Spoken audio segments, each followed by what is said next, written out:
تأييد وتضامن النادي الأهلي مع فلسطين والقضية الفلسطينية من سنة 1943، مش مستحدث سنة 2023. من ساعتها لحد دلوقتي إيه اللي حصل بالظبط سنة 1943؟ ساعتها كان حيدر باشا هو رئيس نادي المختلط أو نادي الزمالك ورئيس اتحاد الكورة، ورفض سفر كل الفرق الرياضية لأي حتة بره مصر، ولا تركيا ولا فلسطين ولا أي حتة. ولكن النادي الأهلي جاله عرض من وكالة الأهرام إن هو يروح يلعب مباريات في فلسطين مقابل دعم القضيه الفلسطينيه. وطبعا النادي الاهلي النادي الوطنيه ما كدبش خبر، الفرقه اخذت بعضها ورغم رفض حيدر باشا السفر، ولكن الفرقه اخذت بعضها وسافرت بالقطر. كان في قطر زمان قبل الاحتلال بيربط بين القاهره اللي هو بيروح اسماعيليه والسويس وكده لحد عكا وحيفا وغزه ولحد فلسطين، وطبعا الاحتلال لغاه على طول اول ما اعلن دولته سنه 1948. ساعتها بقياده مختار التتش رمز من رموز النادي الاهلي اخذ الفرقه وسافر ولعب المباريات وقعد في فلسطين ولعب 3 مباريات او 4 مباريات في فلسطين.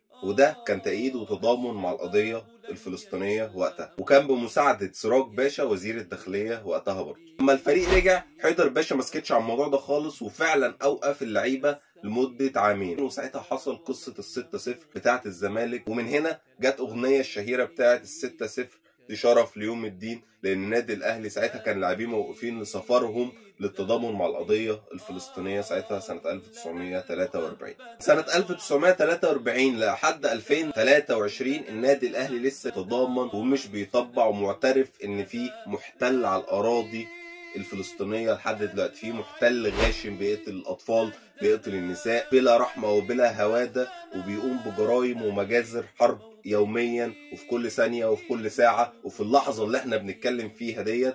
وده كان بيان من النادي الاهلي، وبعديها النادي الاهلي اخذ قرارات بوقف كل قنوات السوشيال ميديا، وكمان اعلن النادي الاهلي بتبرعه بكل هامش الربح اللي هيجي من مباراه سيمبا بكره لاهلنا في غزه. مش بس كده، طالب من وزاره الداخليه الساعه كامله عشان الفلوس تبقى اكتر ونقدر نساعد بيها اهلنا في غزه. مش بس كده، النادي الاهلي عمل 6 عربيات حوالين الاستاد للتبرع بالدم لاهلنا في غزه برضه. وده كان موقف الاهلي التاريخي من سنه 1943 لحد 2023 مع القضيه الفلسطينيه. ما تنسوش الدعاء لاهلنا في غزه وفلسطين، وعاشت فلسطين حره مستقله. سلام.